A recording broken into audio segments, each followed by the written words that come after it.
Yeah, we are. We're real live, dude. We were just having a conversation about getting O.J. Simpson's kids on the show. Yeah. Yeah. Weird, right? It's not that weird. That documentary was fucking weird. You know what else is weird? Is the fact that people are trying to take me down in fantasy football tonight. This is the Cutthroat Killers League. Speaking of O.J. Simpson, obviously, you had to kill 2 other championships to get in. That was the mandatory limit for this league. And the winner gets a signed O.J. Simpson jersey from college. USC jersey, yeah. That was a hard fucking They're not thing very to get. common because now, look, he can't sell them himself anymore for the most part because all of his money goes to the Goldman family. Yeah. When he does memorabilia stuff. But this one was found. It was lost and it was found. It's like the prodigal jersey. Yeah. And it can belong to one of you pieces of shit if you win this league. Dude, it's a big prize, and I won it. I fucking won it. The other one, his pro jersey, is up behind you. Yeah, that one, if I'm surprised, to be honest, it's like, what do you call it, a Horcrux in Harry Potter? Yeah. Like it carries the evil with it. I feel like I absorb a little bit of it every day. Probably. Yeah. Probably. It makes me want to kill white women. He's killed 98 less people than you because you've killed hundreds. Behind me, that college jersey would look real great. Yeah. We are on the clock. Josh McClurg won last year on a technicality. I had the greatest team ever assembled, and then I lost Todd Gurley for the championship and lost. Still bitter about it, real bitter. So he gets the first pick in the draft. The rest are random at this point. So we'll see. I like how Josh McClurg says he ends up with pick 12. I'm going to answer that live on air actually right now. I think it just pushes you back. Yeah. Because ESPN, and this is for everybody out there, ESPN usually gives whoever the manager of the league is pick 1. So you have to go in and reset it. And then they set it randomizes, but I don't know if that's true or not. I'm not. Look, we've done 4 of these now on ESPN. Yeah. I think I'm in 6 leagues total. I'm not the greatest fan of ESPN. You're not very ESPN's drafting thing. Like Yeah. I like Yahoo or CBS Sportsline. The problem is it's the easiest, and I don't want to inconvenience other people. You're also not very good at technology. No, so I have no clue how to do this. So well, I'm just saying in general. I want to bring this back to you always saying that technology is just not there. I think it's you. I really think it might be you. Maybe, yeah. But to Josh McClurg and then Steve Cooper, like I think it just pushes you back, to be honest with you. Because Game Day Brooches. That's a good fucking name. Real right good. there. That's Josh McClurg, dude. McClurg. That's a He good went name. Saquon Barkley 1. McCaffrey went 2. Kamara 3. DeAndre Hopkins went 4. And Devontae Adams went 5. I think Adams is a little high right there, but I get it, man. I mean, Aaron Rodgers is the best quarterback in the game. He's got to throw to somebody. Thomas says that Yahoo is the best. I haven't used Yahoo. Have you used it before? I have, and he's probably right. Yahoo and CBS Sports, but in all honesty, I think it just pushes you back because you're the league manager. So nothing I can really do about that. Although, I won the other league, so I was first in it. So what the fuck, man? Nothing I can really do about being awesome. David Johnson is off the board. Ezekiel Elliott is off the board here. This Cutthroat Killers League is all right. There's some gamers in here, man. This is the way it should go. Michael Thomas, pick 8. I agree with that for ass-eating season. Yep. Look, they're going to be realsies. These so far, this is the best picks, and these are the best team names. So these guys are professional fantasy football So far, nobody's players. taken Gurley yet. So And you that's good. shouldn't, to be honest with you. Of course not. Another team named Ross Bottom. A lot of people want to see me get fucked. Well, good luck with that. Good luck with that, my man. And whoever's bitching about the picks, I'll say this. I had fucking 7 last year in a lot of drafts. If you're the best, you're the best. It doesn't really matter where your picks are. Although 7 is the worst. It is and it isn't, man. There's years where it is. Like this year, I think 7 is probably pretty goddamn good. Because you can get Julio Jones or DeAndre Hopkins, and then on the swing, probably get Odell Beckham Jr. Yeah, it's true. So That's true. It's deep at a couple of positions. Travis Kelce went number 9. Whoo, boss. And that is your first round pick at pick 9? That's an interesting strategy because he's going to swing around and he'll have, pick 14 as well? Or, or 15? What is it? Josh McClurg says, Ross, I won with a 7 pick last year. It's true. Yes, you're correct, Josh. Like, it doesn't matter. If you're great at fantasy, you're great at fantasy. It just doesn't matter. Julio Jones, pick 10. That's a great pick. Odell Beckham Jr. Now, I'm on the clock here, and gonna be realsies with you. Tyreek Hill's sitting there, whom I love. Le'Veon Bell is sitting there, and that's a tough one to walk away from. It is. If you're not too worried about the front end of your league, if you're not worried about the first couple of weeks, he's not a bad pick to make right here. You know, I'm going to go Tyreek Hill, obviously. Gurley's sitting there. Nick Chubb is sitting there. You know, some people would go Kittle because it's, but the question is with Le'Veon Bell, does he go in the second round at the top? He's been out for an entire year. This has not happened to me in a draft yet. Yeah, I haven't seen him out of the first round yet. At all. Nope. And I would feel remiss almost if I didn't take him.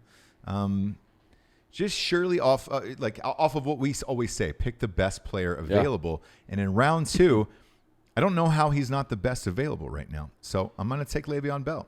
Well, if AB wasn't acting like an asshole right now, he might be the best available there. Correct. But, yeah. And you have to take that into account. But he's also yet to play full time with the quarterback. And as you know, quarterback and receiver, like, you've got to build a relationship to know where those balls are going. Yeah. And that's a tough one, man, when it's been all about his helmets and the rest of his stupid shit. So we'll see. But I was definitely not expecting Le'Veon Bell to go into the second round. That is not the latest. Yeah, I haven't seen that happen in any of the drafts we've done so far. Yeah, man. So whoever's got the 11 pick in your draft is named Fazio Jeans. One of my favorite episodes, by the way. That was one of my favorite episodes. Juju Smith-Schuster went after Le'Veon Bell. Pick 2, round 2, and then Todd Gurley went pick 2, round 3. I mean, round 2, pick 3. Yep. But I like saying Gurley, just saying Gurley like that over and over and over again.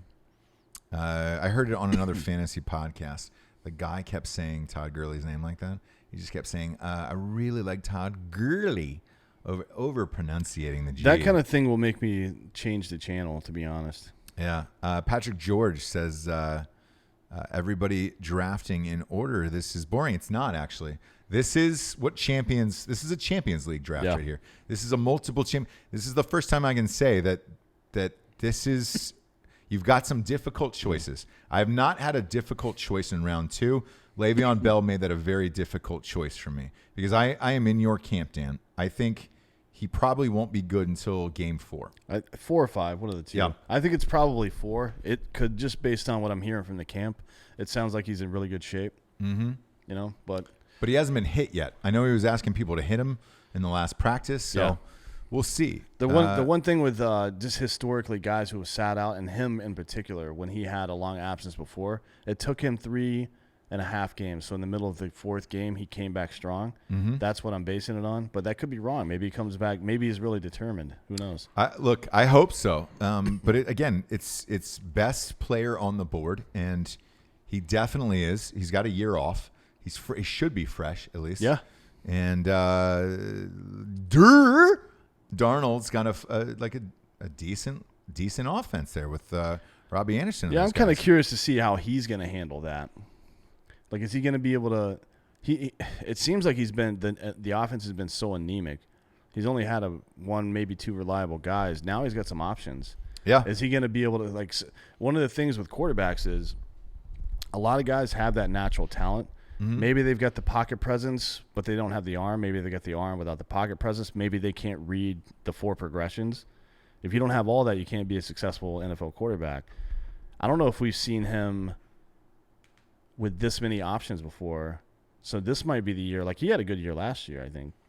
Considering the lack of talent on that team, it'll be really interesting to see if he becomes a primetime guy. Yeah, and because he's very talented. Nobody questions that. And they bolstered their defense on the Jets. So, look, man, that could be in for a big year. I'm excited to see him. I know we're going up to that Jets-Cowboys game. Yeah, what day? This like the 12th of October or 13th? The 13th, I believe.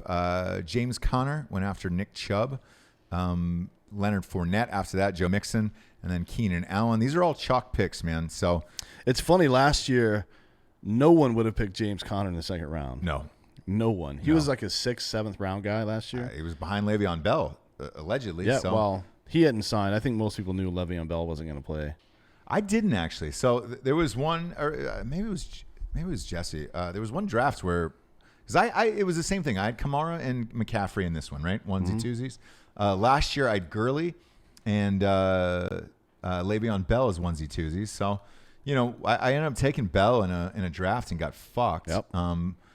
Had a great deep draft and was able to overcome it. Yeah, man. So far, this Champions League is what a real fantasy football draft looks like. Antonio Brown there at round 2, pick 9. You can't not do that. Kerryon Johnson, great pick there. Look, he's my sleeper running back this year. He was fantastic, but I'm not going to take him over Le'Veon Bell. I'm just not, because that would be insanity to me. That would not be great. No. So this league so far is exactly what you think it would be. This is a professional league here.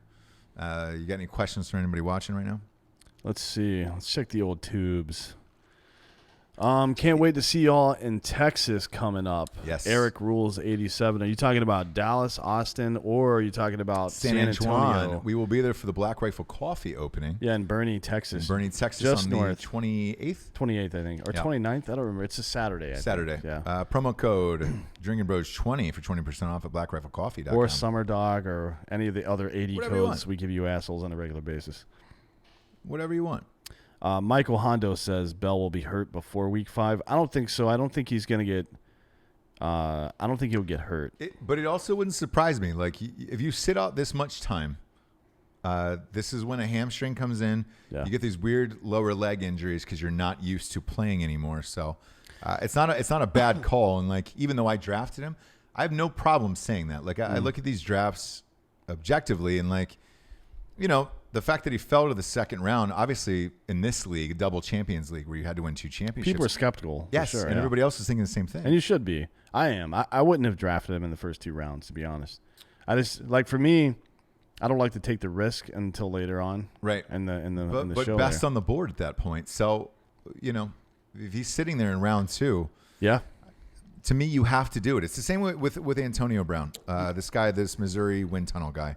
Picked him in round 2, pick 9, right? Yep. That's a steal for where he got him. It is, yeah. For the player that he is, and you have to do that. Like, for this, whoever's team this is, Missouri wind tunnel, like, that is, you've got to take the best player on the board. And I don't know what's going to happen with Antonio Brown, but you can't look back on that and say that was a bad pick. I think Antonio Brown is, like, you made the point last night about T.Y. Hilton that he's probably going to be successful no matter who the quarterback is. Yes. I think Antonio Brown is that level of guy, too. Probably. I mean, he's the best receiver in the game.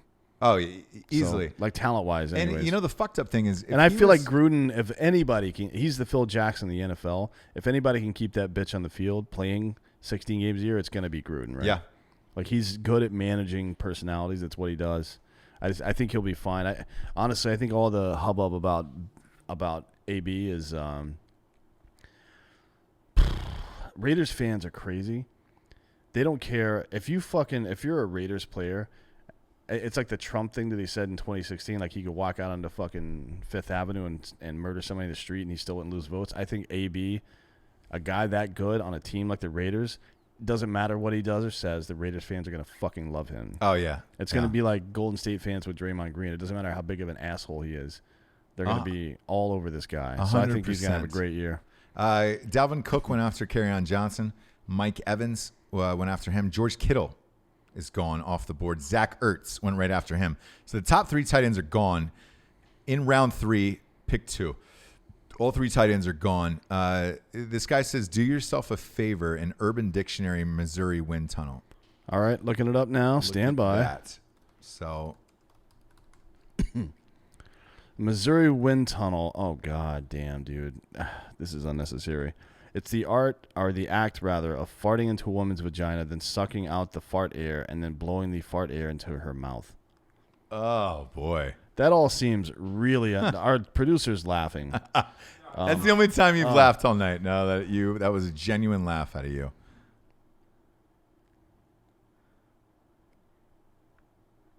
That's great. Yeah, that's fucked up.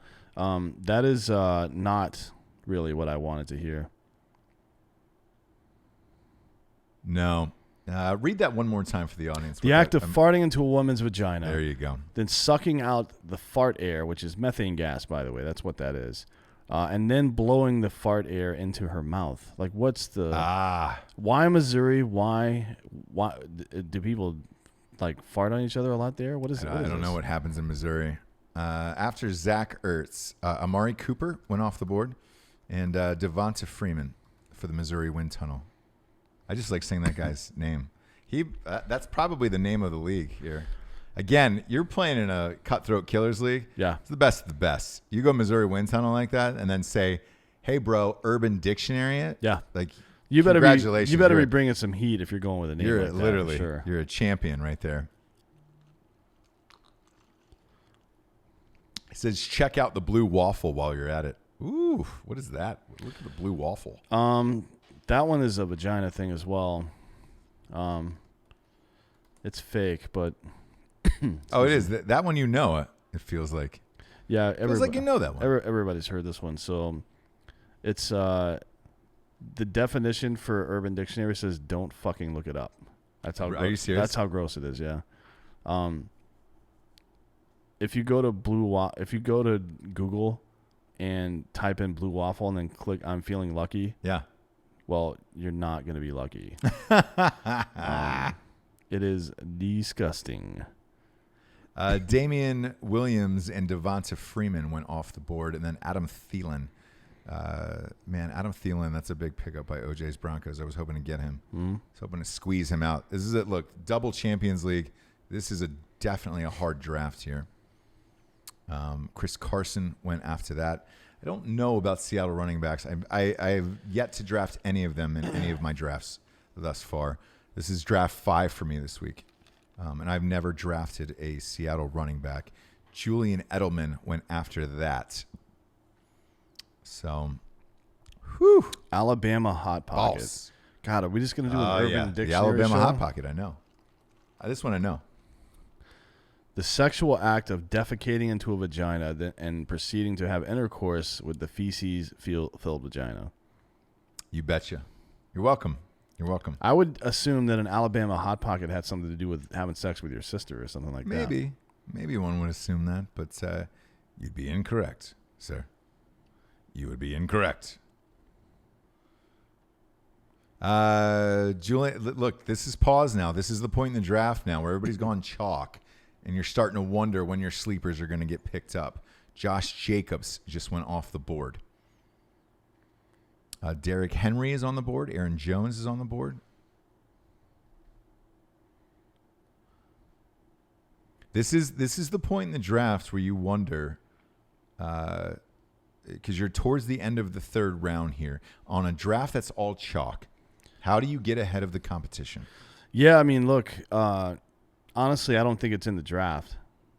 Like, I don't know if there's some good sleepers out there, but they're mostly like Beasley and some other guys like that. But they're mostly in the later rounds where it makes sense to take them. Right. I think in the chalk leagues, man, you gotta watch that waiver wire. You gotta pay for the services and set those alerts for when stuff comes through. That's how you fucking win these leagues, in my opinion. So I'm gonna hesitate here because there's 2 picks ahead of me, and then you and I are gonna have a debate about what you do with a 12th pick. Brandon Cooks is gone, and there's 1 pick ahead of me, and this is when we will debate. Fazio Jeans takes Derrick Henry. Derrick Henry went off the board. So with a 12th pick, right? You're going into end of round 3, beginning of round 4, knowing you're not going to draft for another 24 picks. Until the end of round 5, yeah. Correct. Do you go Pat Mahomes here? Because this is what I did in another league. Do you take the best quarterback? I do, because I don't think he's just the best quarterback. I think he's the best player in the draft. I think he's going to put more fantasy points than anybody else. I think so too. And I think it's worth the fucking risk at this point. It is. So this is where I personally go Mahomes. If I'm you right here, I'd go probably Stephon Diggs and Patrick Mahomes. Maybe not Stephon Diggs for me, but I wouldn't mind digging into Kenny Galladay a little bit. Yeah, Galladay's a good pick too. But definitely Mahomes, because I've got Tyreek Hill, right? So I'm going to go Tyreek Hill to Mahomes all season long, and try to repeat the magic from last year. Now the question is, because I'm with you, Stephon Diggs or Kenny Galladay at this point. I think Stephon Diggs is the best on the board right now. You know, I had him a couple years ago, and he was great. He torched it, and I think I honestly think the Vikings have a better team. I think Cousins is going to be better this year, which should make Stephon Diggs better. I do too. I agree. So I'm going to go Stephon Diggs as well here. But to be honest, if fucking Luck was still in, I would have taken T.Y. Hilton right there. Oh, 100%. But he's 100%. not. He's not, and you can't make that fucking pick, man. I was really fucking juiced on T.Y. Hilton before Luck retired. You're 100% right. I would have been amped to take T.Y. Hilton up that close. But that's not the reality we're living in. We're living in a reality where a 29-year-old gave up on his team 2 weeks before the fucking season started. Hey, by the way, not an Andrew Luck fan. I was until 2 days ago. Until he fucking quit on his team. Jesus Christ, Lucas dude. Dake says this was his lifeline last year with Mahomes and Hill. It was. Oh, dude, you fucking wrecked 2 leagues with Mahomes and Hill. I think I wrecked every league I was in with that. I mean, it was fucking magic. I think I won like 5 out of 6 leagues last year. I think this is the only league I lost, and it was because of fucking Gurley. Yeah. Yeah, that whole Luck thing. I was talking to Donnie O'Malley today. Mm-hmm. So a lot of people don't know this. Donnie's dad was a Navy medic or a Navy doctor. Really? Back in the day. Uh-huh. And Donnie has some medical issues like asthma and shit. And I probably shouldn't say it. Well, he's out now. It doesn't matter. Donnie like destroyed some of his medical records from his childhood just to get into the Marine Corps. Really? And he served in the infantry. Like, come on, man. Like Rocco. Rocco's got fucking terrible asthma and heart problems. Yeah. And he lied about everything and still became a Ranger. Like, get fucked, Andrew Luck, with your calf injury. God damn it, dude. It's crazy. My great-great-grandfather used to cut the heads off of chickens in Ohio. Yeah. Right? He was born in 1900. And he hated his life so much. Birth certificates were written in pencil back then. Oh, yeah. He erased it and went into World War I. Yeah. At 15 years old, just to get the fuck out. A lot of people did that. Cutting the heads off of chickens. My dad lied to get into the Army earlier, too. Oh, did he really? Yeah. A lot. Back in the day, dudes did that shit all the time. Not anymore. People fucking get draft deferments. In Vietnam and shit. Of course. Because everybody asks me all the time, they're like, hey, man, what made you get into so many veteran causes when you were out in Hollywood? My entire family was military. I was the only one who was just like, hey, man, I want to be a fucking actor. No asthma or illusions of grandeur of like, oh, yeah, I tried to get in, but, the old knee. No, I never wanted to do it. But grateful for everybody who serves. So, like, fuck, man, you do what you want with your life. And, like, those are you and Jared and Matt and everybody. That's the people I get along with the most in life because we're disgusting. We are pieces of shit. Look, when I went to airborne school, most of the people at airborne school were fucking pogues, like non-infantry people, which is fine. But a lot of them were Marines, and some of them were pogues, some were infantry, some were MARSOC and shit like that. I had more in common with them than I did even some of the dudes in the military. There's a lot of fucking... Bert Koontz and I talk about this all the time, but the modern veteran, the millennial veteran, is one of the most snowflake people that I've ever met in my life. Really? Yeah, it's very bizarre. Like, the script has flipped a little bit. Like, they're upset about a lot of stuff. They're wearing these supermoto T-shirts and stuff. Like, dude, just shut the fuck up. Just do your job. You guys, Bert, Matt, Evan, dude, unless somebody else tells me about your stories, I don't fucking know them. Trying to pull Matt's story out of his life, was ridiculous because all you guys are so fucking humble about shit, and you don't want to talk about it. That it's like. Yeah, it's the guys that come up to you at the bars all the time. Oh, They yeah. do this all the fucking time. You, Every how time many? you and So I how go many, out, how many times have dudes approached me specifically Bro. at bars? And every town, every night we go out, they do it like to you. this dude walked up in a fucking. We were at Wild Wings one night. Remember Yeah. the guy that was Yeah. dressed like a fucking sailor or some shit? He was like, "Yeah, I was fucking this," and I'm like, "Oh yeah, which unit were you with?" And he told me a unit that didn't exist. I'm like, "Dude, get the fuck out of here, man! God damn it." So stupid. We'll scroll back through the draft here. After Stephon Diggs, Deshaun Watson. Big fan of Deshaun Watson this year. I think he's going to have a great year. And I think since I took Mahomes off the board, it was probably a great pick for Fazio Jeans there. Aaron Jones, man. Look, he's talented. If they hand off the ball, I don't know if they will. Robert Woods after that. James White, my affinity for James White. Yep. I love James White. Kenny Golladay, man, I struggled with between him and Diggs, so it's a great pick. I ended up taking him. Chris Godwin is probably the sleeper of the year that everybody else is taking. Then Mark Ingram is great. He's the only running back in Baltimore, essentially. And then Calvin Ridley for the Missouri Wind Tunnel. I'm just going to say every pick he makes because he's the Missouri Wind Tunnel, and that's the greatest And who name is it ever. right there that took Alshon Jeffrey? Alshon Jeffrey. Oh, the team name is 28-3. What a 28-3. cunt. This motherfucker, God dude. damn it, dude. Good. Look, I'm happy.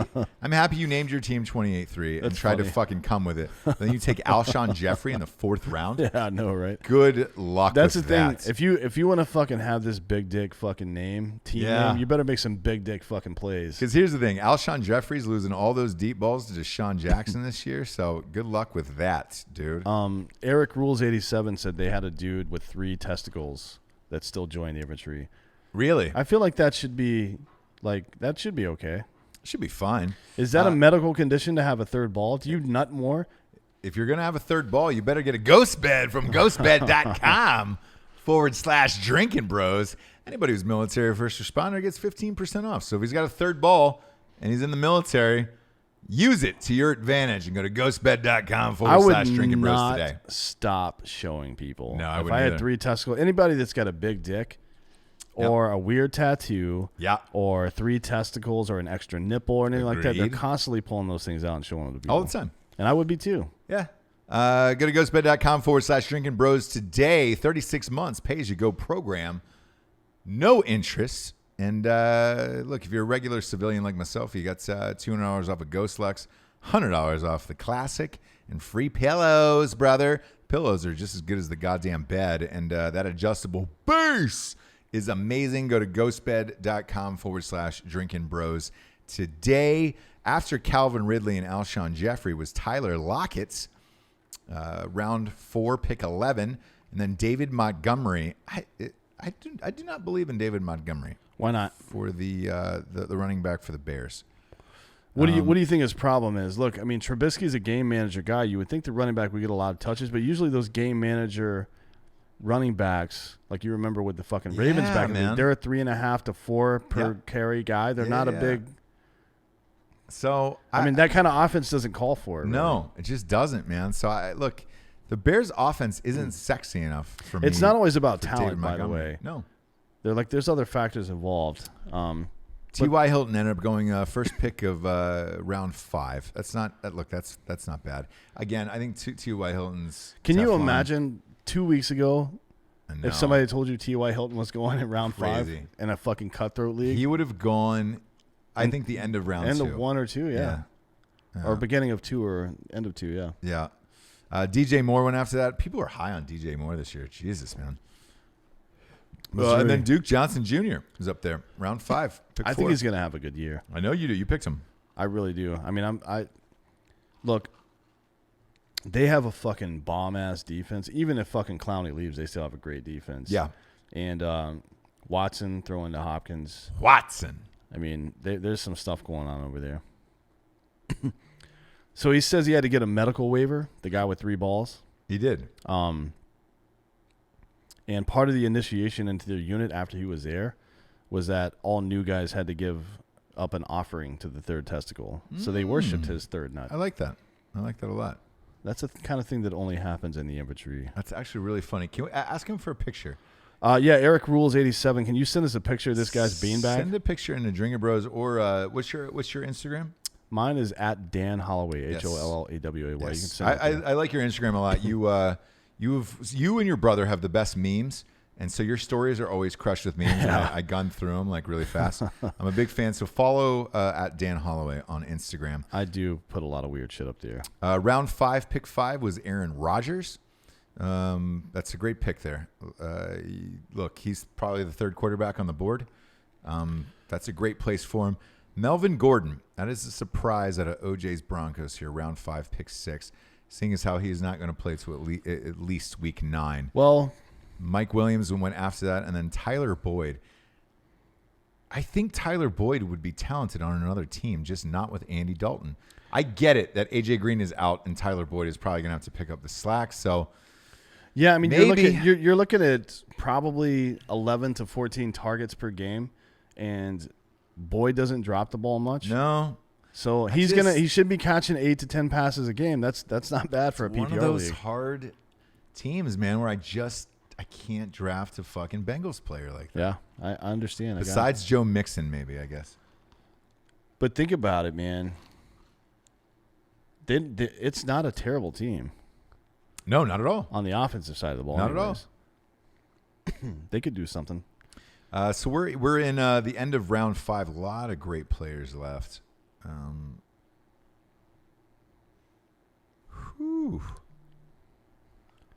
Am I still on the board? No one's taken me yet. Nobody's taken God Dan damn it. Holloway. This is ridiculous. Which is really surprising to me. I honestly can't believe it. I'm a little offended. I can't either. Sony Michel is off the board. He's hurt. He's currently hurt. So we'll see what happens with him.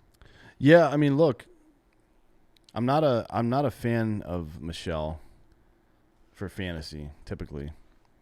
You know, he had a great year last year, and I had him last year, and he was fantastic. It's just the Patriots' style. There's 5 different running backs that all get the ball, and then James White ends up catching 90 balls as a runner. So it's tough, man. Look, if Sony Michel wasn't injured right now, I'd say, Nathan Franklin is saying he's not hurt. He actually had an ankle injury. Yeah, I thought he got his knee scoped. Yeah, like he did. Yeah, like 2 weeks ago. 2 weeks ago. Yeah. So he's got like another 2 to 4 weeks maybe. He might be fine. He should be fine. Yeah, it was a minor surgery. He should be fine, but I think he might. This close to the season, we'll see. In Your Gurley is having a real hard time here, using up all of the clock at the end of round 5. Clearly doesn't have any idea what he's doing. I mean, Marlon Mack is still up at the top. That's not a bad pick there. It's not a bad pick. Neither is Philip Lindsay, so he took Marlon Mack. He did take Marlon Mack. So obviously, I'm going to take Philip Lindsay here. Oh, so Michelle came back early then. He was in that last preseason game. That's good. Good. Yeah. So if I was if I'm doing he did. So he came back. Yeah. All right. So look, I'll change my stance on that.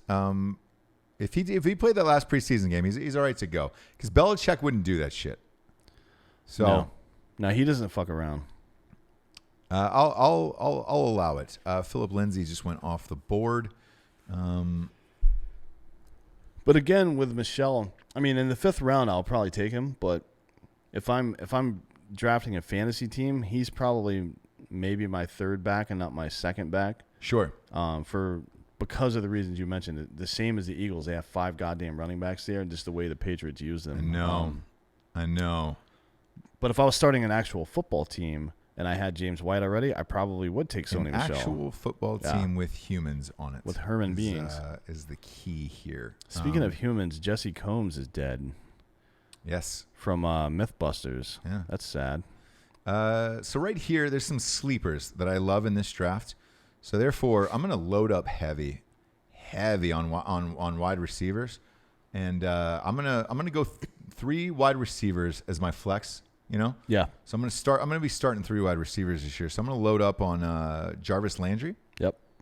Boom. Ooh, Will Fuller 5 is off in there? the board. Yep. And then I'm going Will Fuller 5. That is my next draft, because when healthy, this guy is amazing, dude. Yeah. And hopefully he can complete his season. But boom. Here we go. Yeah, he's legit. Yeah. So wide receiver wise, Tyreek Hill, Stephon Diggs, Jarvis Landry, and Will Fuller 5. And everyone can go get fucked. Because My flex is definitely going to be a wide receiver this year. Yep. And I made that choice at this point in the draft, right? Unless some waiver wire running back comes along that blows my fucking dick off, I've made the choice in the draft, and I think a lot of people should, of who your flex is going to be, and then go hard after that one position. But also keep in mind toward the future. I mean, look, one of these running backs is going to get hurt. Mm-hmm. We don't know who it is yet, but his backup is going to be a rookie or a guy who's been around for a while, maybe. Correct, and they're going to blow the fuck up. Like James Conner did last year. Yep. You got to be ready for that bullshit. That's how you fucking win leagues right there.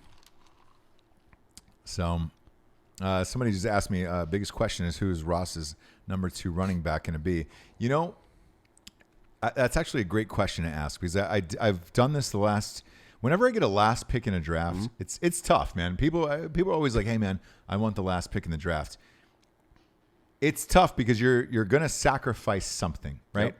And I think with that being said, it is my running back number 2, and I usually stream or I look for an injury. Yeah. And I go heavy on wide receivers because that's what you kind of have to do if you're the first pick in the draft and you have to wait 24 to get the follow-up, right? Yep. You got to be worried about who your quarterback's going to be. Same with 12, where it's just like, hey, man, who's my quarterback going to be after the top guys are gone? I'm not a big believer in drafting a quarterback in round 15 and that being your starter. Yeah, no. I'm just not. Some people are, though, man. I've listened to other fantasy shows where they're like, look, man, I got Josh Allen in round 15, and he's going to be my starter, and it's going to be awesome. Man, I like Josh Allen. I enjoy watching him play because it's crazy. However, he doesn't have a lot of talent around him, and if that's your starting QB, and you've got to fucking watch that every week, you can really hamstring yourself for the whole year. You don't know, man, from week to week. Whereas, like with Mahomes, I can say week to week, man, he's got a legitimate shot for 400 yards, and like I could house somebody every week. Yeah. With Mahomes, I can probably say this is a 9-4 team going into the playoffs. You know, at week 14, like great, I'm fine with that. Like I just want to get into the playoffs. You don't have to be first. It's not like you get home field advantage for that shit. Yeah, we've all learned some lessons with people like Todd Gurley. Yeah, like those guys that are on teams that are a little too good. If you're not in one of the primary, if you're not a receiver, if you're a running back, you're not a receiver or a quarterback. Right. I would caution anybody to not take a running back that's on a team that's too good.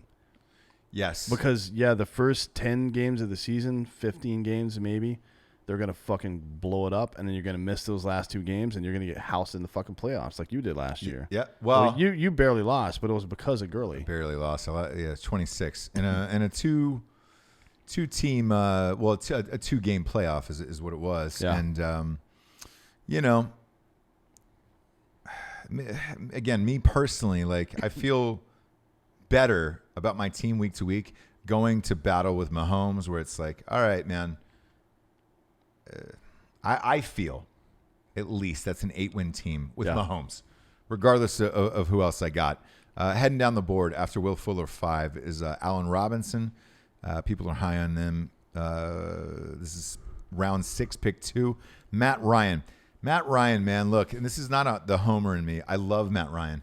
And if my quarterbacks were gone, if I lost Rodgers, Deshaun, or fucking Mahomes, my pick 4 is Matt Ryan in this draft. Yeah, I mean, if it's anything like the last season, he's going to throw up some fucking huge You're good to go. numbers. If he puts up the same numbers as last season, which the Falcons were shitty last year, you're great. AJ Green went round 6, pick 4. He is hurt for, he's probably out for 6 games. I don't know why you picked him.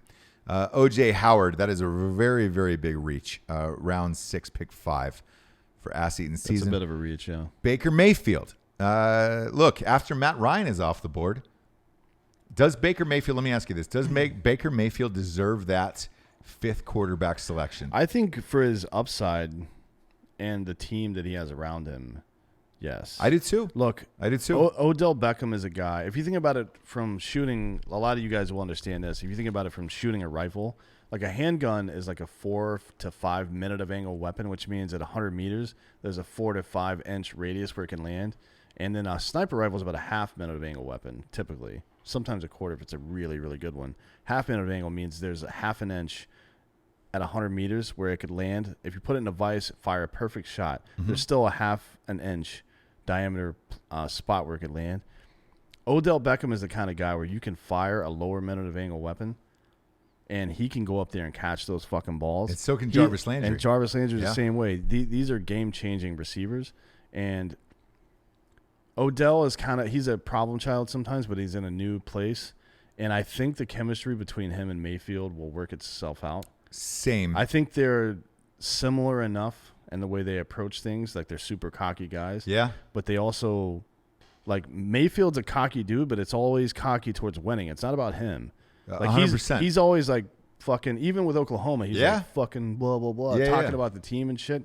I don't think he's a selfish guy. I think he's kind of an asshole, which Chipper Jones used to call necessary arrogance, I believe, if I remember correctly. And I'm with it. And, like, look, man, a lot of people hit us up all the time because, like, obviously, when you're a Ohio State fan, they're like, what do you think of, Baker planting the flag in the thing? And it's like, look, man, if you're able to talk shit and back it up, great. Good on you. And I want you on my team. I say this about the other players and fans who whine about it. If you don't want him to do that, then fucking stop him. Win. If you don't want T.O. to fucking run out to the 50-yard line at fucking Jerry World and stand like this, 100%. Keep him from catching the ball, bitch. Otherwise, shut the fuck up. And that's what I said about that Buckeyes game, man, because everybody, will immediately go to my Instagram and haze me and all that shit. I'm like, look, win.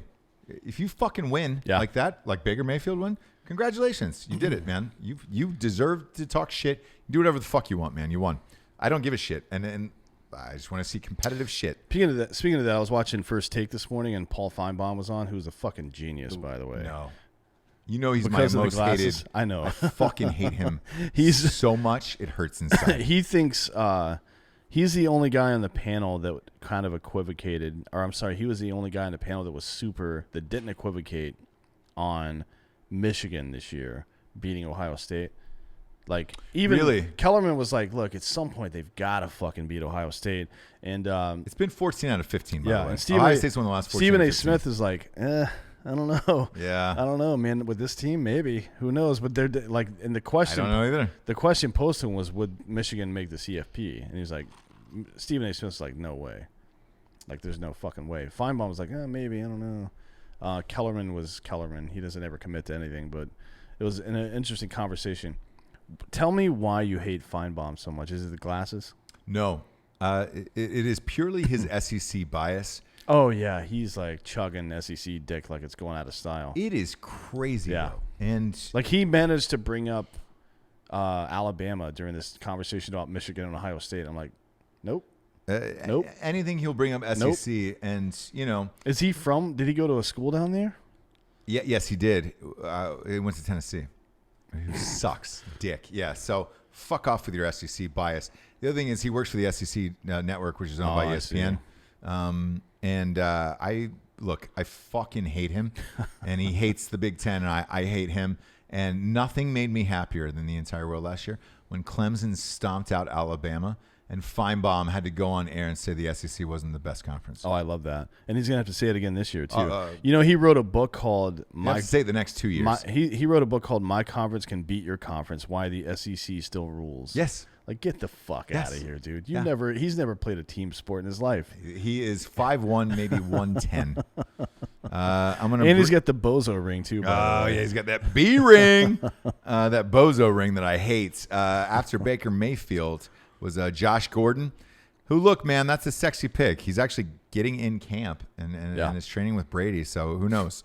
Kenyon Drake. He's not new to that system, though. He was with him last year. No, totally. I think Josh Gordon's going to be fine. Kenyon Drake, round 6, pick 8. Tevin Coleman after that, who, look, he's back with Kyle Shanahan. That might be fine. Evan Ingram is after that. A lot of people love Evan Ingram because he's the only option in the Giants passing game. Man, that poor guy. Sammy Watkins, round 6, pick 11. That's not bad, man. And then Sterling Shepard, broken thumb. He will be out the first week of the season. Austin Eckler, game day brooches. That's That's a really good name. I think we should actually have a contest. Let's do a poll in Drinkin' Bro Sports and list all the team names from all 5 leagues and see who wins. So Josh McClurg He won last year. Again on a technicality, but It's not a technicality. it is, man. That Gurley thing was bullshit. Because he didn't scratch until 12:30 before that 1:00 game. Well, I didn't even have a chance to replace that motherfucker. Austin Eckler though is going to be the starting running back, and it might be for the entire season. So this in round 7, pick 1 is a fantastic pick. Like, how good of a Josh season does he have to have that when Melvin Gordon does come back, if he does it even matter? I don't think they're that much different, to be honest with you, man. Because he looked great last year. I know. He looked really good last year. I know. So, look, this is a baller move out of him, man, out of McClurg, dude. Tyreek Cohen, Darius Guice, D.D. Westbrook, Emmanuel Sanders, who has looked great in preseason off that Achilles injury, hanging with Epps is his team name in round 7, pick 5. Dante Pettis, who has been one of my sleepers and a lot of my other drafts as a great pick. OJ's Broncos has got some good sleeper picks here on his team. Jared Cook, the tight end for New Orleans, I think is going to have a great year. Yeah. And that's a great pick, round 7, pick 7. And then Robbie Anderson, round 7, pick 8, I think is great as well, man. So, I like that pick. Emmanuel Sanders, you said, looks really good. He's cutting well. I just don't trust those fucking injuries. No. And he's, what, 31? 32? He is, but man, he looks real good, brother. There's always an exception to the rule. Real good, brother. So this guy, Zach Kirchin, is a drinking bro from Flint, Michigan. Apparently he's going to send us some water from Flint. We're going to put it on the set somewhere. I would love it. He just water. emailed me again and asked me if there's anything else we need from Mitten. Is that like code for Michigan? Mitten, huh? Yeah. Don't know. Is there anything you need from Michigan? Do you want some tidy whities or some khaki pants or anything like that? No, there is nothing. Christian Kirk went off the board. That's a great pick. Hunter Henry went off the board tight end wise.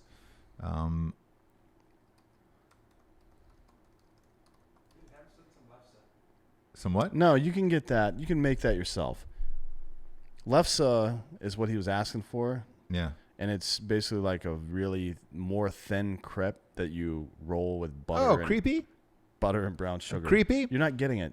So move back to North Dakota, bitch, if you want that stuff.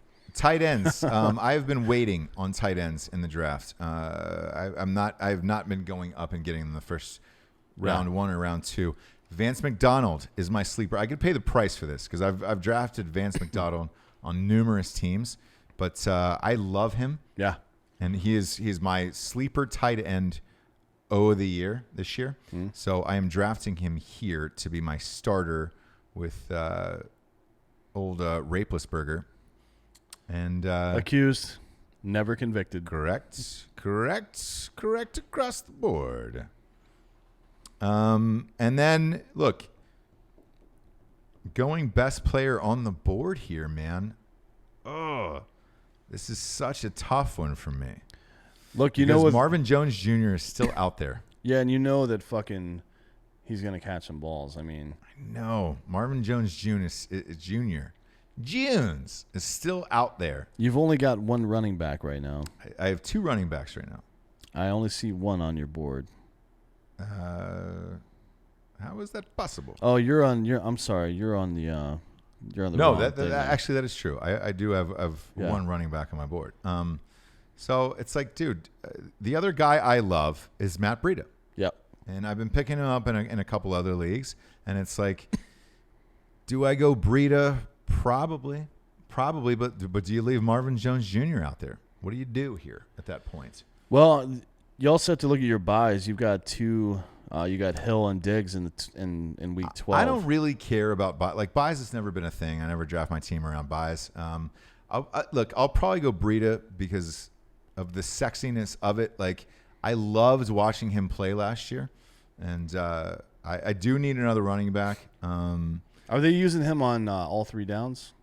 No. So Tevin Coleman will more than likely come on down 3. But the way he played last year, man, he was electric to watch. Yeah. And he was one of my favorite rookie running backs to watch last year. And I picked him up off of waiver wires, and he was great. Yeah.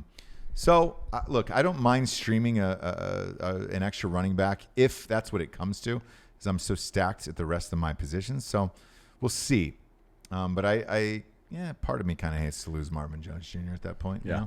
You know? I mean, it sucks, but you've already got Hill, Diggs, and fucking Landry and Will Fuller at 5. I think you're going to be all right on receivers. I'm fine. It's just, and bye weeks to me, again, bye weeks are like Iowa. I think somebody else said this, but doesn't exist. Doesn't exist, Yeah. man.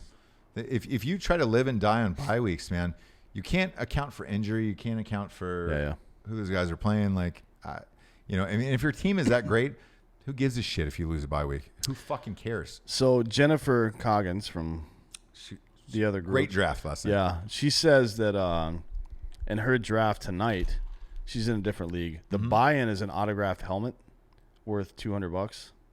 Okay. So I don't know what helmet it was, but one of the guys took a kicker in the 4th round. Oof. Wow, that guy is gonna. I feel like there should be an arbitrator. There should be a third party who doesn't have anything to do with the draft and doesn't know anybody in the draft, and you give them a list of your top 20 draft picks. Yeah. And then they say, all right, these are fine. You can play. Yeah. They vet you for retardation because if you come in with a kicker around 4, you're out, dude. I don't want to play in a league with people like that. Me neither. And look, this Champions League is legit, man.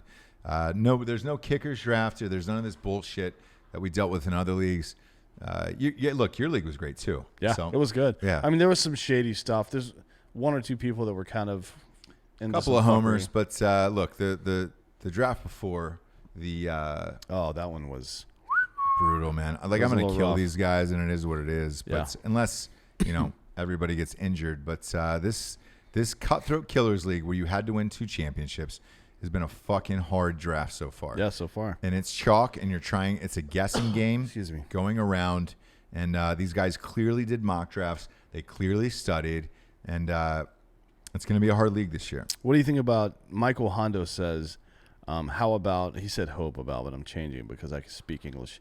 How about Little St. James, Street James Island Hoppers as a team name?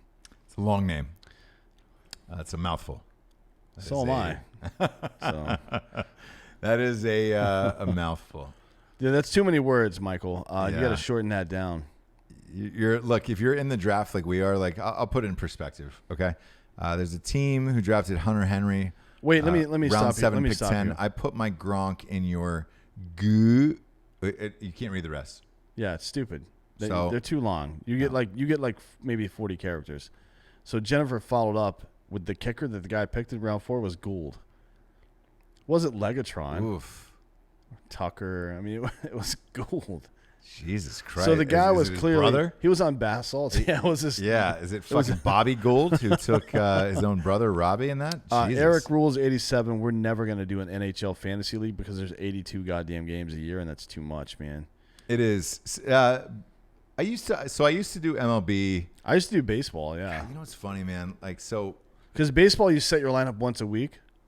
Yeah, But it's on still, Sundays, man, on Sunday nights. yeah, it's still a pain in the ass because I don't do the ones where you have to pick pitchers every night, but No, fuck that. so I did fantasy baseball for probably 4 or 5 years because when I was writing,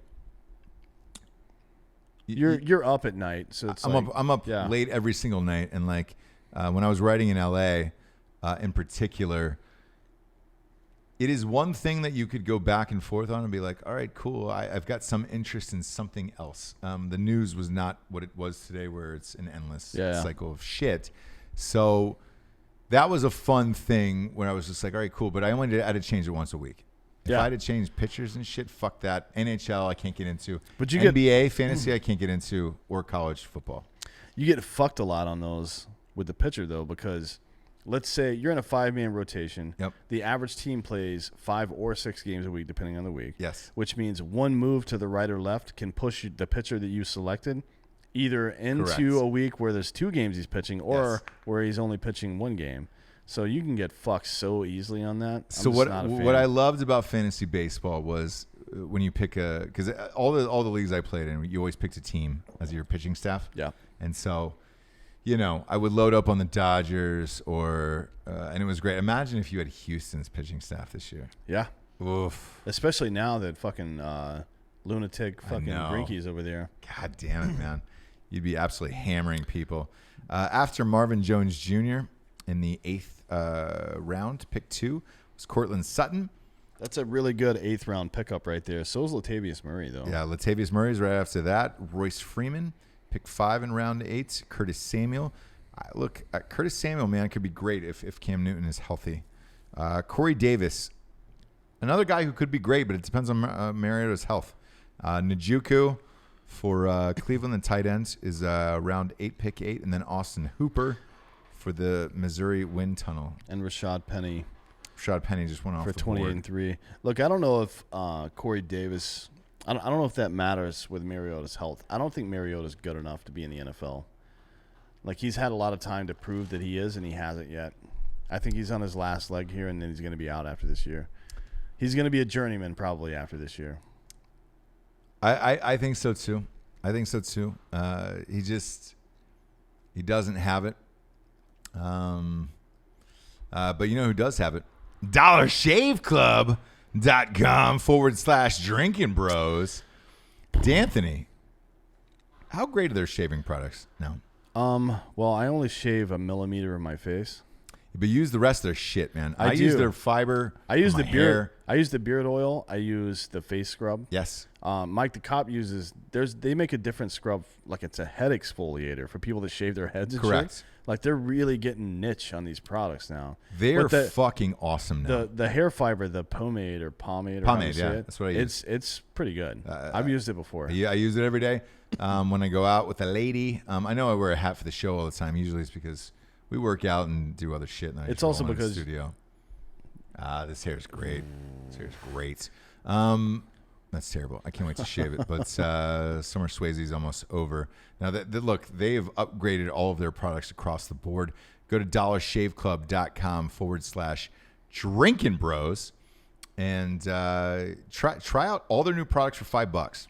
There's a $5 kit where it's just like, hey, man, if you have not had Dollar Shave Club in a long time, come back, use this. It's $5. You get a sampler of all their shit. It is the fucking best, man.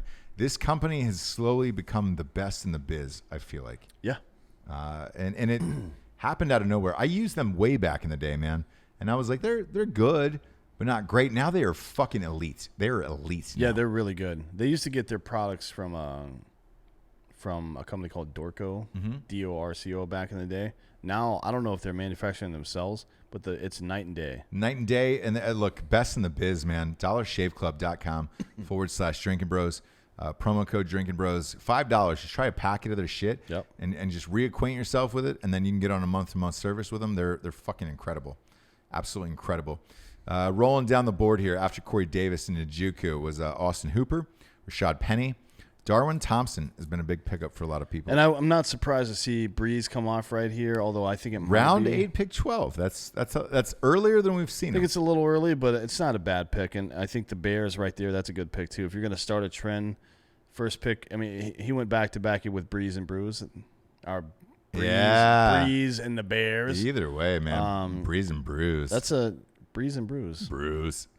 Look, Bears defense is number 1 on the board. Yep.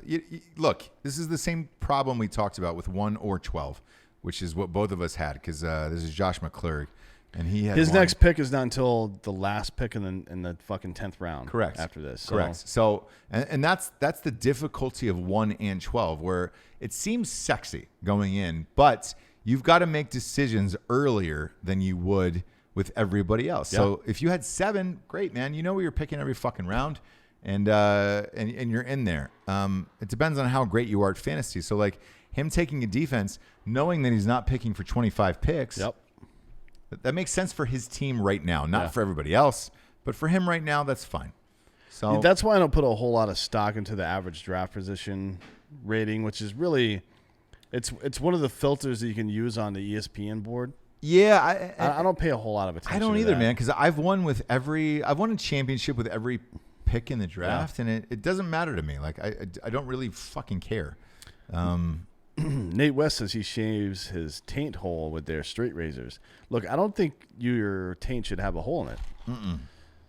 So you may want to check into a clinic. Maybe see your local doctor. Emergency room or urgent care. We'll pray for you. Tony Pollard went off the board, the backup running back for Dallas. Look, he might end up being starter. Roethlisberger going round 9, pick 3. Carson Wentz, round 9, pick 4 for Missouri. Tony Wind Pollard.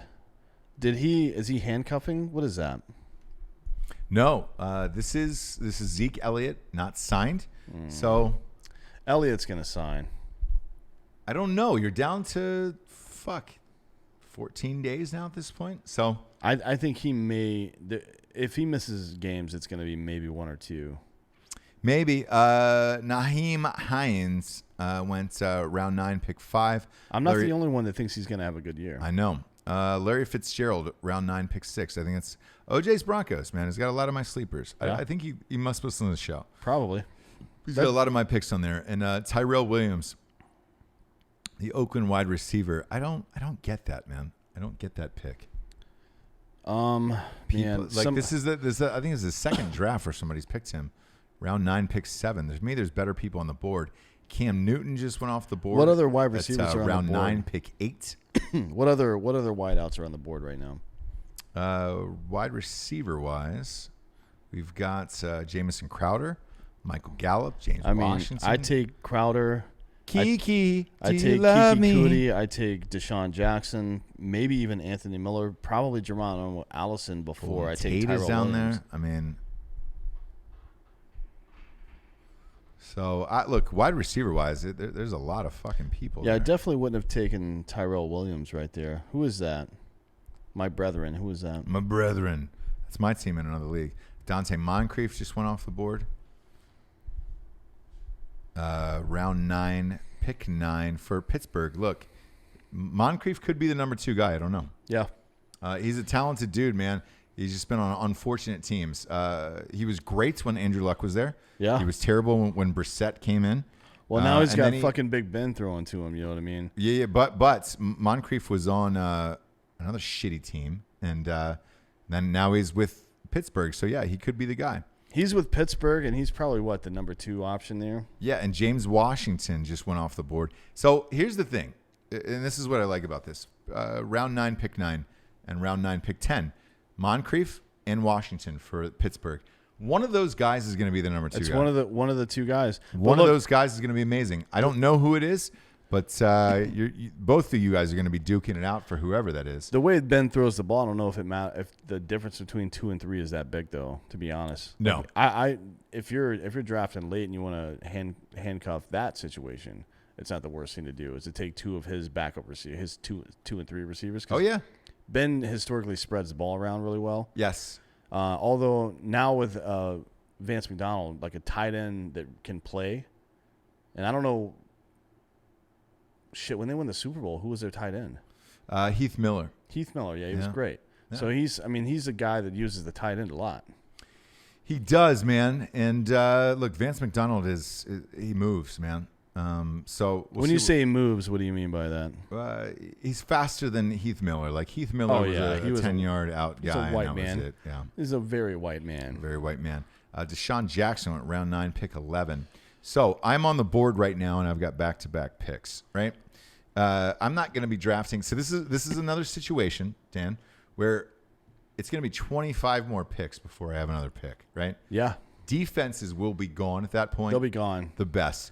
McClurg, who was 1, was smart and picked the Bears because he's not going to have a defensive pick. I mean, look, if the Jags are still there and you're effective, of course. I am taking the Jaguars for sure. You're effectively in round 11. Look, and I played McClurg in the finals last year. Yeah. We have the same thought process on this where you're very smart about the draft and where you're going to end up. Like, yes, I want a 1 or 2 defense. He got the 1. I'm going to get the 2, and the Jags might sneak in there. So I'm taking the Jags. And then I'm going to pop back over and start really looking at wide receivers and running backs heavily here. And I'm going to be real fucking honest with you here. It's between Kiki, do you love me? But I already have Will Fuller 5. Yeah. So I can't take Kiki there. Jamison Crowder is a great slot guy. He's one of the guys that's ranked on here. But I don't have a lot of fucking faith in him here. So I'm probably going to pop back over to running back. And out of this crew that is left, which is ugly, LaShawn McCoy's on here, Jordan Howard's on here. I'm going to probably pop down and take a gamble because I'm happy with Breida and I'm happy with Le'Veon Bell. Right? Yeah.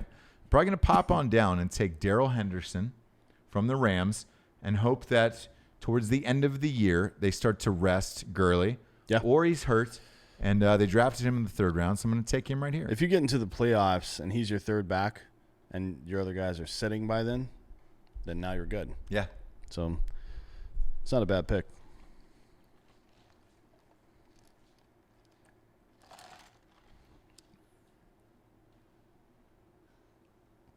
Rams just went off the board defense. So they're starting a little run here. Lucas Dake taking Henderson was my next grab. Look, if Gurley is hurt, that's going to be the fucking dude, and we'll find out, man. Yeah. But look, he's on my bench. I'm not starting him, so we'll see how that ends up. So we'll see. But McClurg and I, actually, the guy who I was in the championship against, similar drafts where you look at the board and analyze, hey, man, if you have one, because he had one, and I had 12, you're 25 picks away from somebody else. It's forever. So trying to guess who that is, I got to go with one of the best defenses because we're in round 10 now. I wouldn't have been able to get some form of top 5 defense. No, you'd have been fucked by then. In round 11. Like, the Rams are already gone. Like, dude, that's it. You have 3, in my opinion. Maybe the Saints.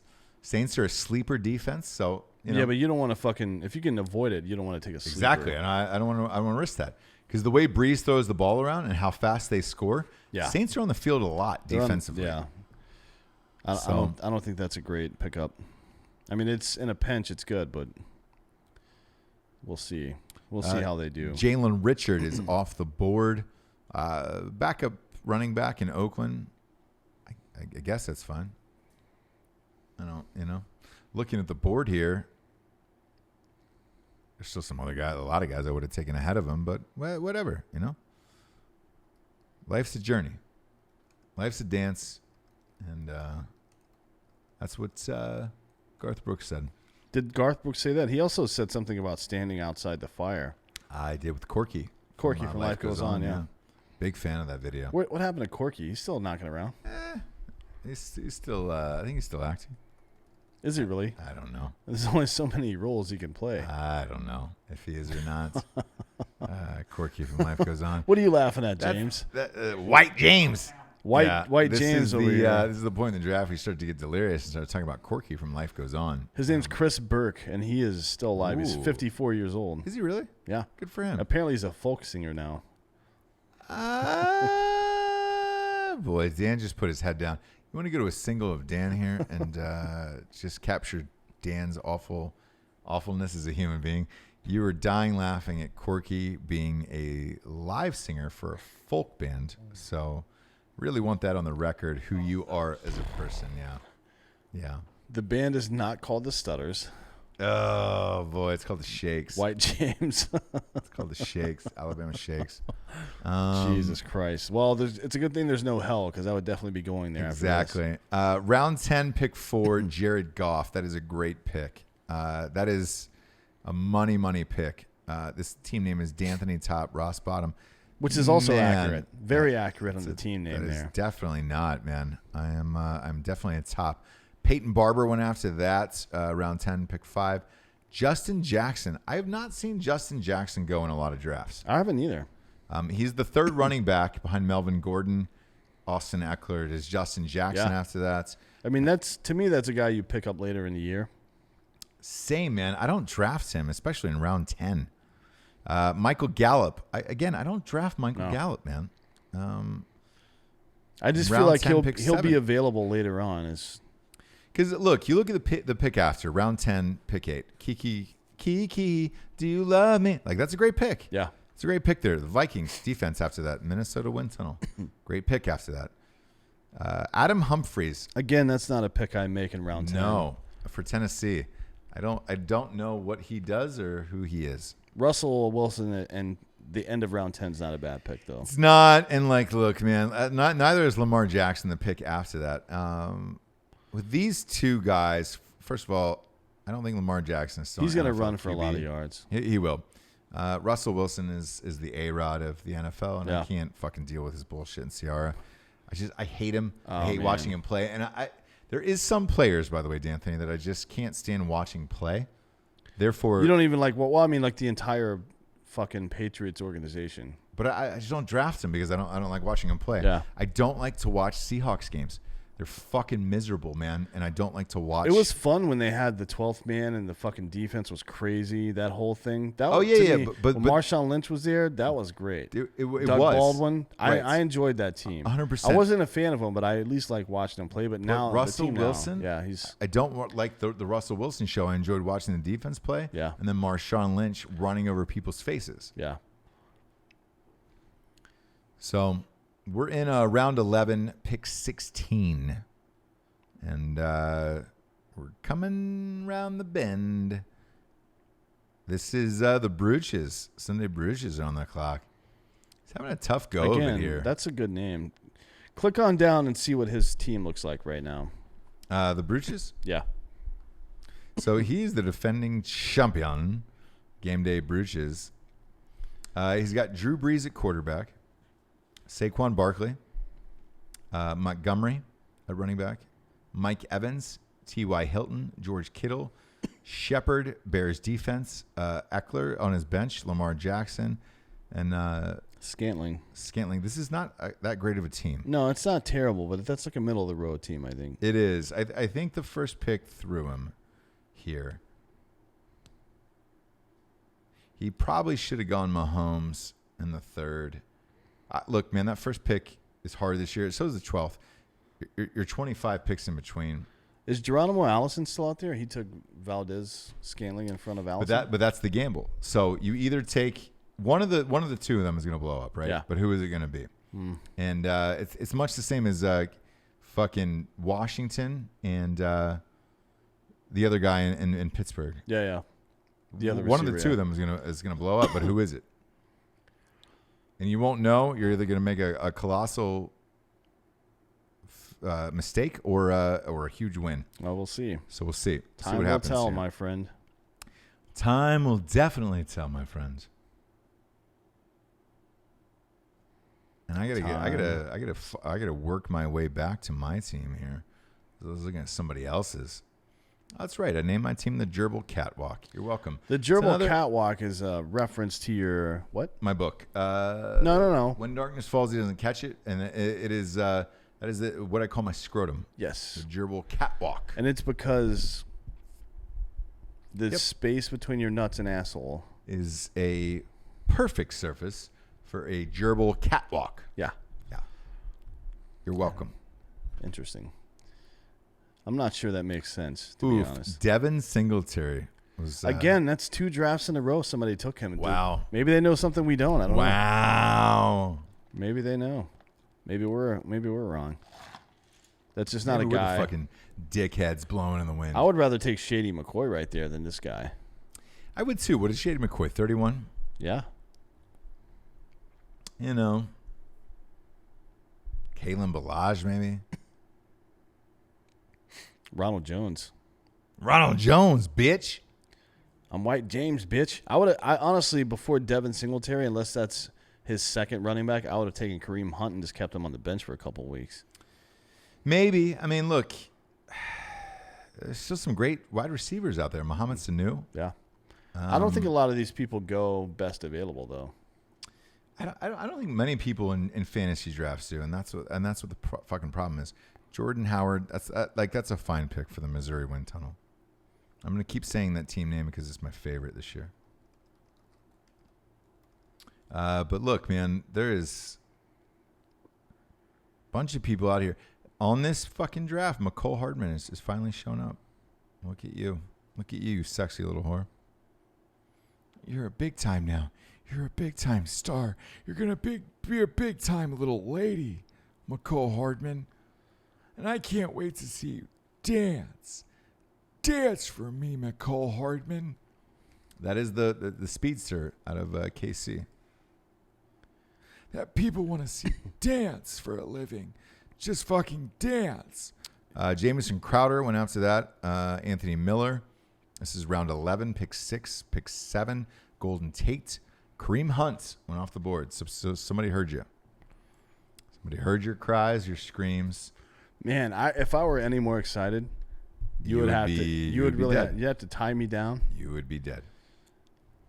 You would be absolutely dead. You would be a dead human being. And there's nothing you could do about that. You're going to like the way you look, I guarantee it. That guy got bounced out of his own company. Did he really? Oh, yeah. He was a great guy. Well, turns out he was a piece of shit, actually. He was a really good dancer. A lot of people don't know that. A lot of people don't give him credit. Let's see if there's any comments. Dancing you guys abilities. Aren't commenting on YouTube anymore, you bunch of No, bitches. well, they're in here. That's why. So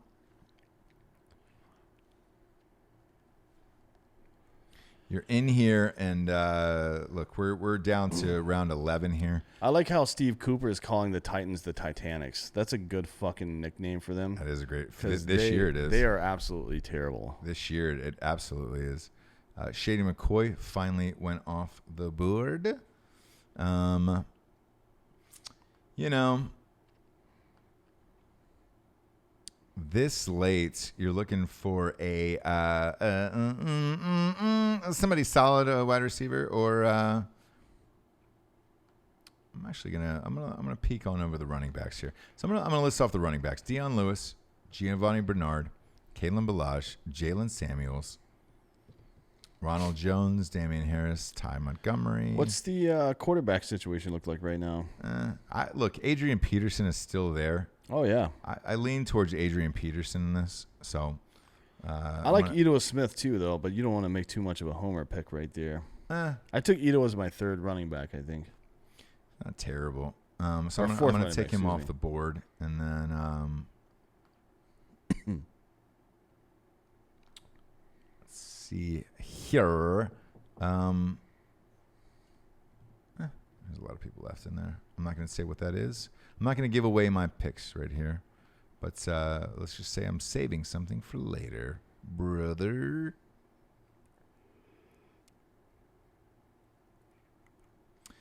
I'm telling you what, man. So in every draft I've been in, people have fucking come out and grabbed Cole Beasley and been a fucking dirtbag about it. Yep. My team is so fucking stacked that, you know, I'm at the end of round 12. I'm not going to draft for another 25 picks. I don't think Cole Beasley will be there. I'm going to take him and tell everybody to go fuck themselves. Josh Allen's going to throw this guy 1,000 times this year. So I'm gonna reach. I'm gonna reach here and take Cole Beasley, and I know it's a reach. I do. But that's my fucking sleeper this year. 12th round? What round is this? Round 12, pick 16. So we're towards the end. We're towards the end. What do you think of DK Metcalf? Let me ask you that. I don't know about anybody that Russell Wilson's throwing to be honest. I don't either, man. And frankly, look, I do this. More important than winning to me is having fun with it, because I don't really care about any of this shit. Yeah. So I don't want to have to watch Seattle play if I don't have to. That's part of it, by the way. Honestly, like, I know that sounds fucked up, but I don't want to watch that shit. Dude. I've had this conversation with people on who they draft and why, and some of it comes down to I just don't want to watch that team. Yeah. Seattle's one of those teams for me where I don't want to have to watch them on Sundays or root for individual players or any of that shit. Let's see. So Anthony Miller, Golden Tate, Kareem Hunt, Kyler Murray, round 11, pick 9. Not a bad pick. Nope. Because it could be amazing. It could be a complete bust and get hurt week 2. Tom Brady, round 11, pick 10. That is exactly where he's gone. And all of our It's drafts 11 or 12 is in pretty much 11 or every 12, one, yeah. late 11 or 12. LaShawn McCoy, Shady McCoy went after that. And then obviously I took Adrian Peterson and Cole Beasley. Josh Brown. Nathan Franklin cursed me underneath that and said, "You motherfucker," for drafting Cole Beasley. Sorry about it, but look, I watched that preseason. Cole Beasley caught 50 passes in preseason this year. So from Josh Allen, we'll see. Lucas Dake says, "I love seeing Dak just sitting there." Dak Prescott. Like a fucking turd. Yeah. Damn, Nate West got a question about points in YouTube. Nate West. Wait, hey, go to a one on Dan. I'm going to pee real quick. Yeah. Well, let me start with Walker, Texas Ranger first. He says, first-time caller, long-time listener. Could Odell catch a pass from a high point? I assume you mean a high point handgun. Look, I don't know if there's anything this guy can't catch. In fact, I'm surprised he hasn't caught some STDs. Maybe he has. I don't know. But the dude, his ability, it's a combination of things. He's fast, he's quick.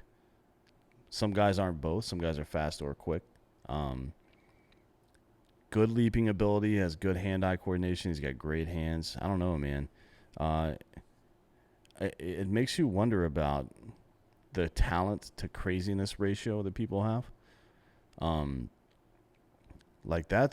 There's something real about that, and I don't know what it is. Like, some people that are super talented seem to go wild as fuck, and I don't know if it's if you need to be that crazy to be that talented, or if being that talented makes you that crazy. I don't know.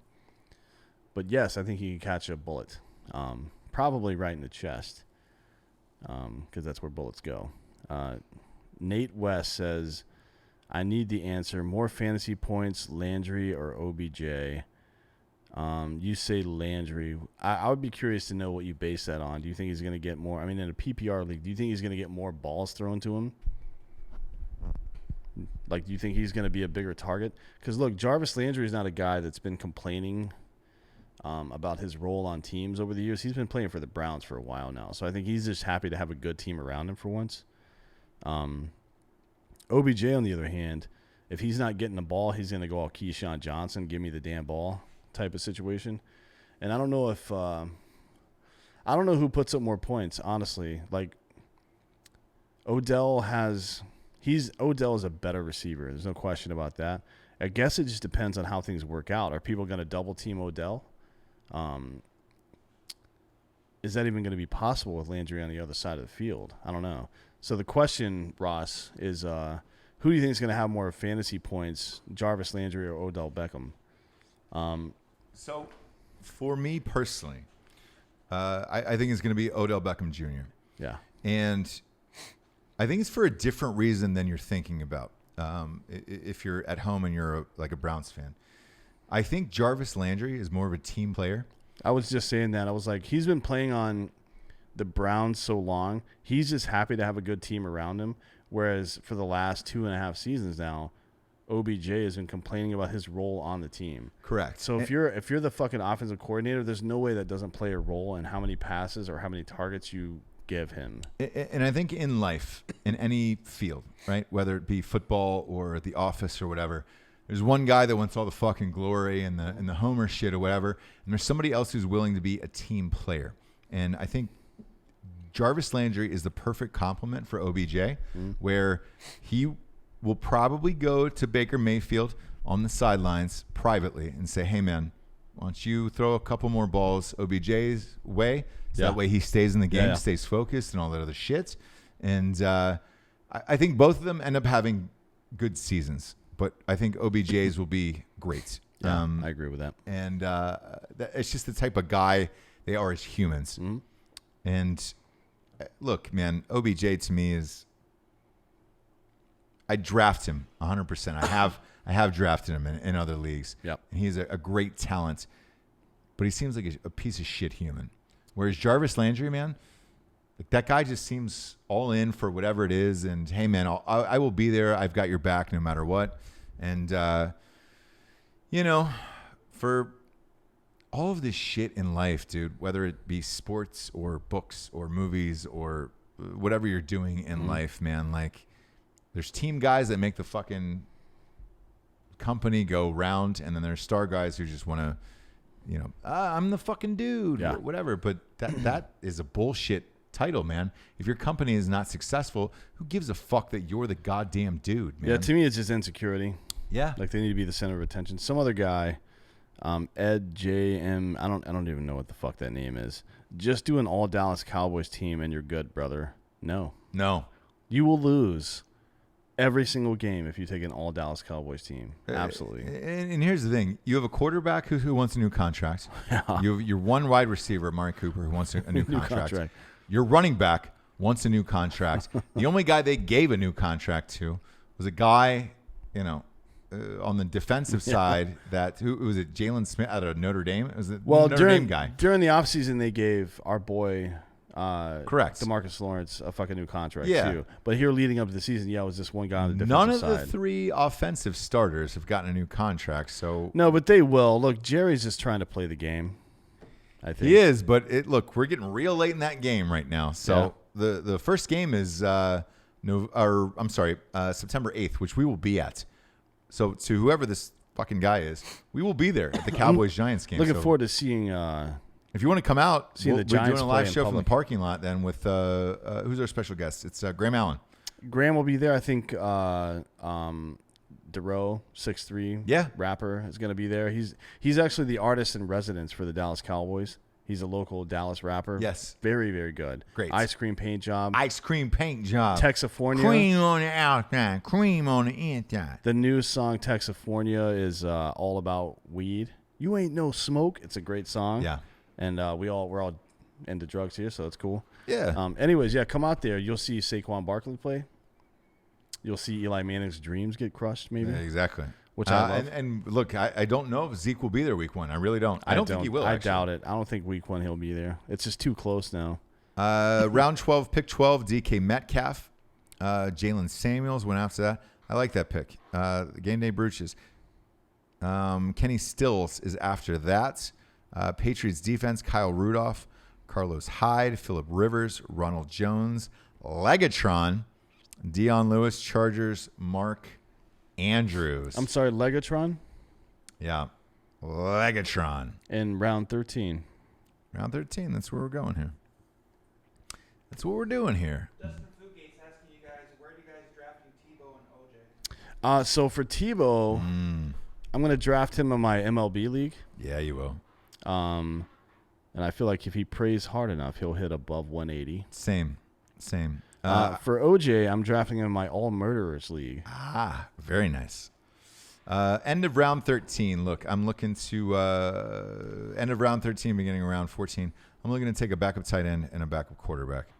Darren Waller has been my sleeper for all of these leagues. I've already got Vance McDonald.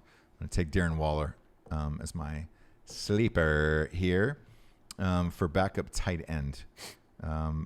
Now I'm at the backup QB.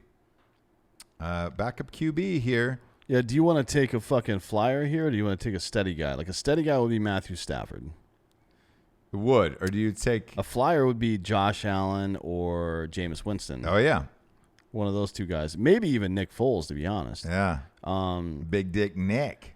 The steady guy is Matthew Stafford. Who's your guy in Pat Mahomes? I think you can risk taking a flyer here. Same, man. And I think my flyer this year is Jameis Winston. Yeah. I mean, he's got to do it this year or it's never going to happen. Never going to happen. He's got Bruce Arians, and he's got so much talent around him. He's got Mike Evans. Yeah. He's got Chris Godwin. He's got O.J. Howard.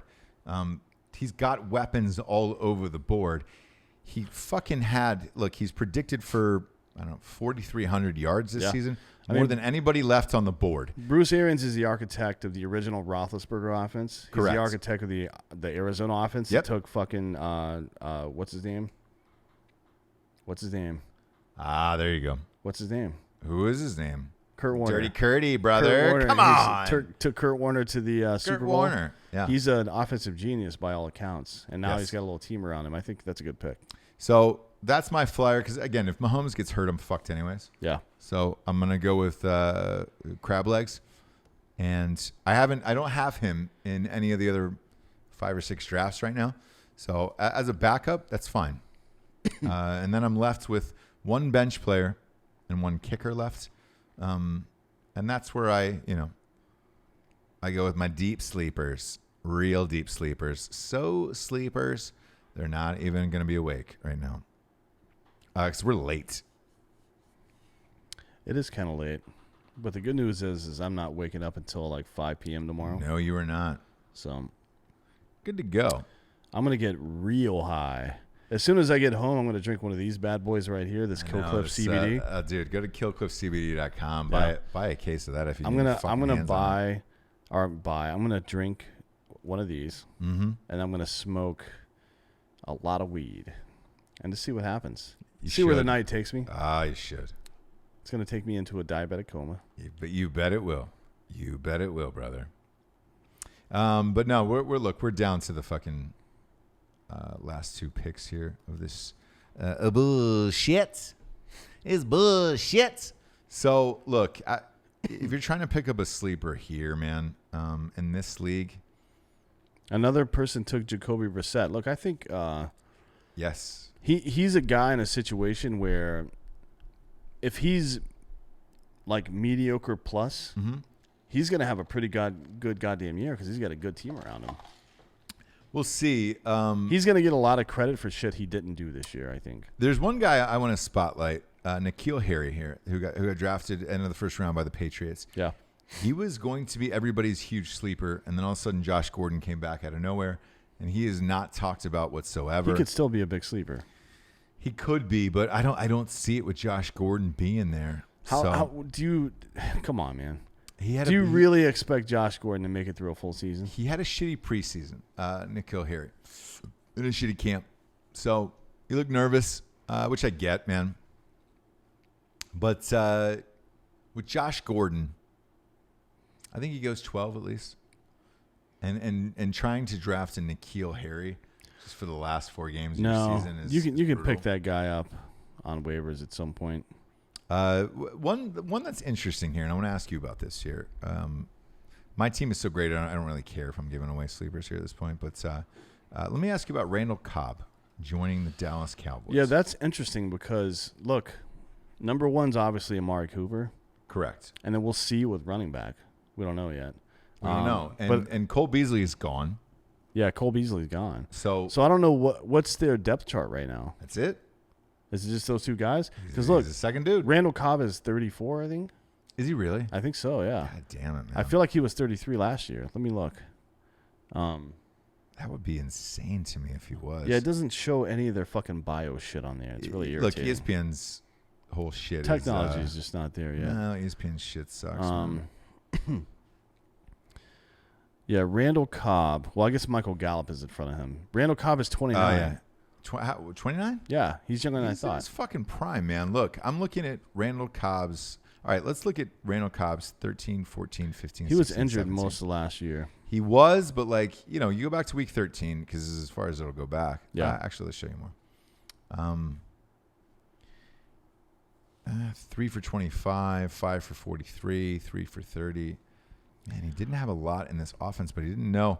The weird thing is, week 1, Randall Cobb in this offense, 9 catches, 142 yards, 1 touchdown. The rest of the season was a bust for this guy.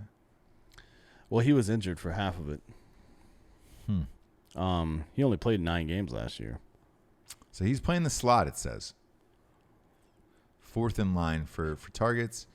ESPN's got him, worthy as a fucking flyer, I guess. But, man. I think Zay Jones is a better pick than him. I agree. I agree with that. Quincy Enunwa was pretty goddamn good last year. I had him as a flex in a few games. Yeah, he wasn't bad, and, they should be better. The Jets should be better this year than they were last year. It's not a bad pickup either. The first 4 games of the year for Quincy Enunwa, 6 catches, 63 yards and a touchdown. 7 catches, 92 yards. 4 for 57, 4 for 66. After that, he fell into the toilet, and I don't know why. I know he got hurt. But He was hurt all year, on and off. He just had an injury-plagued season. So LK Designs, the guy that makes all of our pictures, like the guy that made our shit from last week, he's on the YouTube now. He's saying to take Chris Carson from Seattle. The running back? Yeah. Yeah, he was like fucking 3rd round. So Yeah. Thanks for nothing. That dick. was 6 months ago, Yeah. dude. Jesus Christ. Yeah. Tell him I'm going to take Christian Okoye with my next pick. Like, bro, that's long gone. Off the board here, Justin Tucker, round 14, pick 9. Kicker he's the best kicker in the league. Somebody just took Randall Cobb. Because we were talking about him. Yeah. It's hilarious. Look, he could be great. Giovanni Bernard. TJ Hawkinson, I like. That's that's a good pick. He's been my backup in a couple leagues, man. I took a flyer on him in late rounds as well. He could be good. Randall Cobb, we'll see. The beauty of this, of having the last pick in this, is I'm out of here in like 9 rounds. Yep. I mean, 9 picks, where it's like back-to-back, boom, good.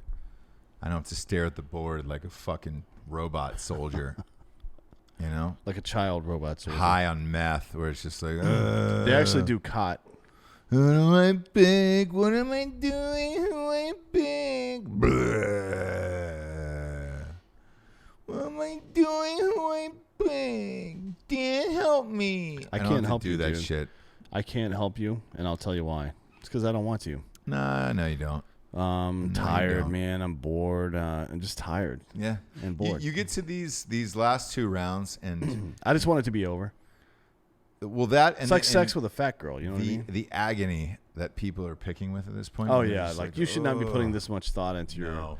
You should have a list of 5 to 8 sleepers, and if they're all gone, Always, yeah. yes. You shouldn't be grinding your dong No. against a cheese grater for these fucking people. I mean, these lizard people that are left. It is like that. It is shocking to me. Will Lutz. Like, we'll just take the time on this show to explain it to the audience of like, oh, hey, this is what we're gonna pick and why and Yeah. all that shit, right? But like, if this is real life, like if I'm drafted, like tomorrow night, I have this celebrity league draft. That's not. We're not Yeah. drinking bros. We're not televised. That pick will be. My picks will be so fucking fast. I will be out of there in an hour because I will just demolish everyone. I know who I'm going to take and get out of here. I at least try to explain to the audience what I'm doing and why, so that way when they're drafting, great, they have some reason behind it. But in real life, Holmes, fuck you, dude. I am a 10-second pick guy. Sam Darnold just went round 15, pick Look, 4. that's a great pick, round 15. What do you think That is is going the on? Mississippi wind tunnel. What do you think is going on with his face and head? Who knows? He's probably on the spectrum. Yeah, So it is what it is. Fitzmagic's probably on the spectrum. He's a smart guy. He's a No, Harvard graduate. He is, but like I don't see him on the spectrum. I'm talking like Sam Darnold looks very quirky-ish. He's a squishy face. Yeah. Yeah, he's got quirky features from Life Goes On. So is that it? White James? Is it retarded people jokes that really yeah, get you? that's what got White James. Jesus dude, our Christ, producer. this asshole. This is a player I've never seen drafted in any mock and or real life. Alexander draft. Madison, you mean? Yes. Yeah, I didn't know that was a Who the human being until fuck just is now. that, dude? I don't know. Dak Prescott finally went in round 15, pick 8. It's not. Look, I'm going to be honest with you, man. He could be a top 8 player. That is a great pick for that late in the draft. Yeah. So I'm not going to shit on it. And the Nice. Texans defense, man. If J.J. Watt is healthy, and we'll see what happens here. Gostkowski. It doesn't look like Clowney's going to be back with the Texans at any point, unless they offer him a contract extension. I don't think so. But yeah, these people agonizing over these picks and their fucking boners. We're just like, I love how you can tell ESPN's owned by Disney now because they're like turning profanity into random characters. Like, we're all adults here. I can say some bad words. You can get off my ding dong here and lay off my ball juice a little bit. So look here, I've got, and this is simply for the world, not for me, because I don't like at this point, like I already know what I'm going to take. I'm going to try to roll with C.J. Anderson here, Okay. the backup for Kerryon Johnson. Yeah. I think he's going to steal some goal line touches, maybe sneak in some touchdowns. And if Kerryon Johnson gets hurt, that's solely why I'm drafting him, and that's it. Yep. And he is the best of the last backups here.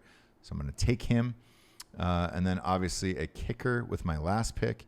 And with the kickers, Ooh, these are a sexy bunch, aren't they?